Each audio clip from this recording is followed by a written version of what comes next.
Good morning students. ये हमारे class 9 chapter 1 economics का क्रैश कोर्स 1 है। बच्चों, इस टॉपिक का नाम है the story of village Palampur. बच्चे, जब विलेज पालमपुर की बात हम करते हैं तो सबसे पहले हम इस कहानी में इस गांव को समझने की कोशिश करते हैं। ये जो गांव है जिसका नाम है पालमपुर, ये गांव एक हाइपोथेटिकल विलेज है। अब ये हाइपोथेटिकल क्या होता है?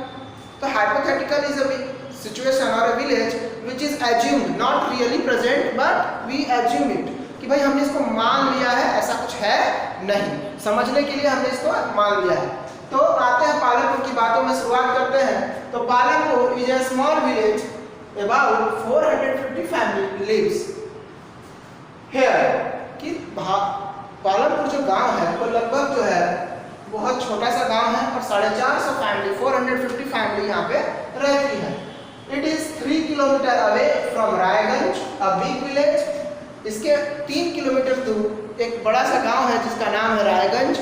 और Shahpur is the nearest town to the village. कि भाई इस गांव के पास में एक टाउन भी है जिसका नाम है शाहपुर। और शाहपुर के बाद हम बात करते हैं कि बच्चों ये जो गांव है यहाँ पे लैंड डिस्ट्रीब्यूशन सिस्टम अच्छा नहीं है। आप अगर देखेंगे तो मेजॉरिटी के लोग जो हैं वो लैंडलेस हैं। बहुत सारी फैमिली ऐसी हैं जो बहुत पुअर हैं, बहुत छोटे स्मॉल फार्मर हैं, और बहुत सेलेक्टेड बहुत छोटे नंबर में लोग हैं, ग्रुप में लोग हैं जिनके पास एक बड़ी प्रॉपर्टी है, बहुत ज़्यादा लैंड है। तो जिनकी जनसंख्या ज़्यादा है उनके पास ज़मीन नहीं, जिनकी जनसंख्या कम है उनके पास बहुत ज़्यादा ज़मीन है, वो लैंडलॉर्ड हैं। अब जो लोग लैंडलेस हैं वो इन्हीं लैंडलॉर्ड के खेतों पे काम करते हैं और इनकम कमाते हैं। अब बच्चे, यहाँ की जो मेन इकोनॉमिक एक्टिविटी है, किसी भी गांव में किसी भी शहर में लोग रहेंगे तो कुछ ना कुछ काम तो करना होगा। काम करेंगे तो इनकम आएगा तो खाना होगा। खाना खाने के लिए जो मेन इकोनॉमिक एक्टिविटी करते हैं ये लोग, उसमें पहला आता है फार्मिंग, दूसरा आता है डेयरी, तीसरा आता है स्मॉल स्केल मैन्युफैक्चरिंग जिसमें मैंने लिखा है कॉटन। ऐसे आप वेवर की बात कर लें तो वेवर भी गलत नहीं होगा। और ट्रांसपोर्ट। तो बच्चों एक एक समझते हैं। Farming, India is agricultural village. अभी मैक्सिमम जो हमारे इंडिया में लोग हैं, अभी भी 50% Indians are those they are dependent on agriculture and farming for their occupation. कि भाई अपने ज़रूरत की चीज़ों के लिए अपने पास जॉब उनके पास होना चाहिए। तो जॉब में जो है आधी इंडिया अभी भी फार्मिंग के जॉब में लगी हुई है। इसको हम प्राइमरी सेक्टर के नाम से भी जानते हैं। अब दूसरा है डेयरी। Along with farming, चूँकि farming is not very much, farming do not give very much income to the people, so they are also doing dairy work। कि मैक्सिमम लोग जो हैं वो एक और जॉब करते हैं और उसका नाम है डेयरी। इसमें वो जो है 5-10 गायों को पालते हैं और उससे दूध निकाल कर उसके दूध को बेचते हैं। इससे उनका प्रॉफिट बढ़ जाता है और जब प्रॉफिट बढ़ जाता है तो वो इकोनॉमिक एक्टिविटीज़ और कर सकते हैं या वो और ज़्यादा स्ट्रांग हो जाते हैं, इकोनॉमिकली स्ट्रांग हो जाते हैं। अब बात करते हैं डेयरी के बाद। इसमें जो है और छोटे छोटे वर्क आते हैं, जैसे आपने एनिमल हस्बेंड्री का नाम सुना होगा, ऐसे आपने फिशिंग का नाम सुना होगा। तो गाँव में मछली पालन होता है, गाँव में लोग जानवरों को जो है पालते हैं, जैसे बहुत सारे लोग बकरी पालते हैं, गोट के लिए भी, सीप के लिए भी, इन चीज़ों को करते हैं। नेक्स्ट जो हमारा थर्ड टॉपिक है small scale manufacturing, potter, weaver.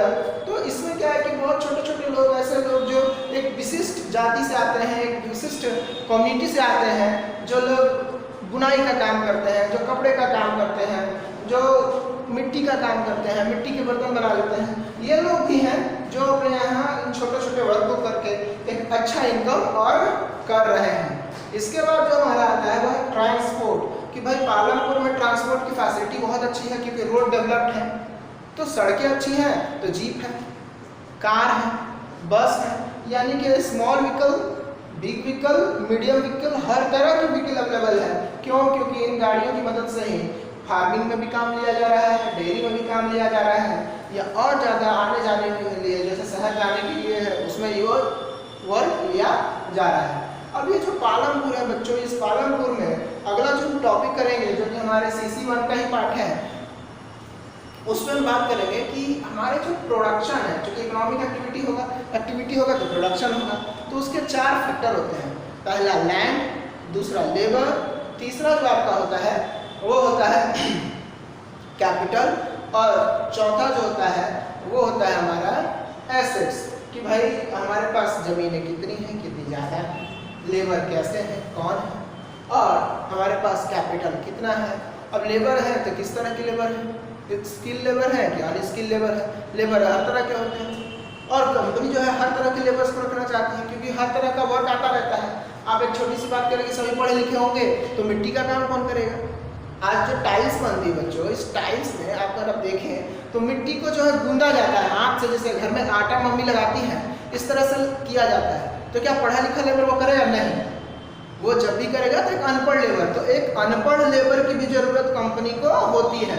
तो हम इसी तरह से स्किल्ड और अनस्किल्ड पे उसको अलग करेंगे। फिर हम देखेंगे फैक्टर ऑफ प्रोडक्शन क्या होते हैं। तो जब हम फैक्टर ऑफ प्रोडक्शन यानी कि जो इंक्रीज जो हुआ है, हमारा जो ग्रीन रेवोल्यूशन आया है उसमें क्या हुआ है, इससे पहले हम क्या करते थे, तो देखेंगे कि बहुत सारी ऐसी बातें होती थी। हमारे यहाँ सीजनल क्रॉपिंग होती थी, हमारे यहाँ जो मल्टी क्रॉपिंग होता था, कुछ ऐसे तरीके यूज़ किए जाते जिससे प्रोडक्शन बढ़े, लेकिन ये बहुत ज़्यादा बढ़ना नहीं हुआ। फिर हम देखेंगे कि ऐसे मॉडर्न फार्मिंग टेक्निक आएगी और उसके बाद जो है एग्रीकल्चर का जो आउटपुट है वो इंक्रीज कर जाएगा। तो बच्चों ये सब बातें हम करेंगे, लेकिन इस सब बातों को करने के लिए जो है हम अपने नेक्स्ट वीडियोस बच्चों जो हमें बात कर रहे थे आपसे कि फैक्टर ऑफ प्रोडक्शन क्या होता है। तो देखिए मैंने ये टॉपिक फिर से यहाँ से चालू कर दिया है। अब देखिए फैक्टर ऑफ प्रोडक्शन की बात की गई है जिसमें हमने बात की लैंड, दूसरा है लेबर, तीसरा है कैपिटल, और कैपिटल के बाद जो आता है वो है एंटरप्रेन्योर। तो बच्चों आप सबको समझते हैं हमारा land is the basic need for making production. कि भाई प्रोडक्शन करना है तो जगह तो चाहिए। ऐसा तो है नहीं कि हम कहीं भी शुरू हो जाएंगे। क्या आप रोड पे शुरू हो जाएंगे? क्या आप रोड पे एग्रीकल्चर करेंगे? तो अगर आपको फैक्ट्री लगाना है तो क्या आप रोड पे लगाएंगे? नहीं लगा सकते ना। तो इसके लिए कोई एक पर्टिकुलर प्लेस हमको चाहिए, and that place is called land.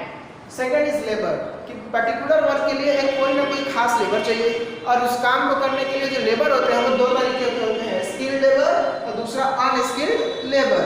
बच्चों एक बात समझिए, मान लेते हैं कि मुझे एक हलवाई की दुकान खोलनी है। तो हलवाई की दुकान खोलनी है और वहाँ पे मैंने एक लेबर को रख लिया है जो ईंट का काम करता है, जो घर बनाने का काम करता है।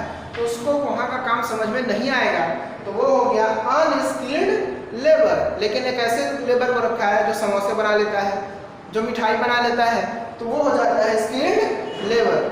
बच्चे जो आदमी किसी एक काम को करने में एकदम परफेक्ट होता है उस काम के लिए वो स्किल्ड होता है। जैसे आपकी मम्मी घर का खाना बनाती है, उनको घर का खाना बनाना आता है, तो आपकी मम्मी जो है किचन के लिए स्किल्ड लेबर है, कैसी है। लेकिन आपके पापा क्या हो जाएंगे? अनस्किल्ड। गए थे पापा रोटी बनाने, भारत का नक्शा बना के आ गए, तो पापा जो है वो अनस्किल्ड लेबर में काउंट हो जाएंगे और मम्मी जो है स्किल्ड में आ जाएगी। इसी तरह अगर बात करते हैं कि आपके पापा बहुत अच्छा कोई काम बाहर में करते हैं, मान लीजिए आपके पापा की बड़ी अच्छी एक शॉप है, बहुत अच्छा है, वहाँ का बिजनेस बहुत बढ़िया वो हैंडल करते हैं। तो एक दिन मम्मी चली गई, तो मम्मी जो है उस बिजनेस के लिए क्या हो जाएंगी? अनस्किल्ड, और पापा उसके लिए स्किल्ड। यानी पर्टिकुलर एक काम के लिए एक आदमी एक्सपर्ट जो होता है उसी को स्किल्ड कहते हैं, दूसरे को अनस्किल्ड। अब हम बात करते हैं नेक्स्ट कैपिटल। तो कैपिटल भी दो होता है, वर्किंग कैपिटल और फिक्स कैपिटल। फिक्स कैपिटल यानी वो पैसा जो हमें शुरू में लगाना होता है, उसको लगाए बिना कोई काम नहीं कर सकते। जैसे स्कूल है, तो स्कूल में जो बनाने की बिल्डिंग का जो कॉस्ट है वो है, बेंच का जो कॉस्ट है वो है, पंखा खरीदने का कॉस्ट है, गाड़ी का कॉस्ट है, ये सब फिक्स है। आपको करना होगा तो ही स्कूल चलेगा या खुलेगा। लेकिन उसके बाद आता है हमारा वर्किंग कैपिटल। वर्किंग कैपिटल वो कैपिटल होता है जो उसको रन करने के लिए जरूरत होता है। जैसे स्कूल है तो हवा पंखा चाहिए, पंखा चलेगा तो बिजली बिल लगेगा, लाइट जलेगी तो बिल लगेगा। आज स्कूल बंद है तो पंखा नहीं चल रहा है, बिजली बिल नहीं आ रहा है। अब स्कूल है तो गाड़ियाँ जाती थी, बच्चों को उठा के लाती थी। आज स्कूल बंद है तो गाड़ी नहीं जा रही तो पेट्रोल का पैसा बच रहा है। तो ये जो पेट्रोल का पैसा है, चौक का पैसा, अभी जो कि मैं लिख रहा हूँ चौक घिस रहा है, तो चौक का पैसा जो है वर्किंग कैपिटल है। स्कूल नहीं चलेगा तो चौक नहीं खर्च होगा। यानी बहुत सी ऐसी चीज़ होती हैं जो किसी चीज़ के दौड़ स्टार्ट होने पे खर्च में आती है। जैसे आपके घर की बाइक में पेट्रोल आप तभी डालते हैं जब आपको कहीं जाना हो। क्या आपके घर की बाइक घर में लगा के रखते हैं तो भी पेट्रोल पीती है क्या? तो नहीं। इसका मतलब हो गया कि उसका जो पेट्रोल का कॉस्ट है वो आपका वर्किंग कैपिटल है। Last, entrepreneur. किसी भी बड़े बिजनेस को रन करने वाले लोगों को हम एंटरप्रेन्योर कहते हैं। आज इंडिया में टाटा की बात होती है, रिलायंस की बात होती है, तो इसके जो मालिक हैं वो लोग एंटरप्रेन्योर हैं। वो बड़े लोग हैं जो बड़े बड़े बिजनेस को रन करते हैं, और हम जैसे बहुत सारे लोग उस बिजनेस के थ्रू जो है इंगेज हो जाते हैं, एम्प्लॉयमेंट पाते हैं। तो this is all about our course crash course 1 of chapter 9 of class 9 chapter 1 the story of village Palanpur. Subject is economics.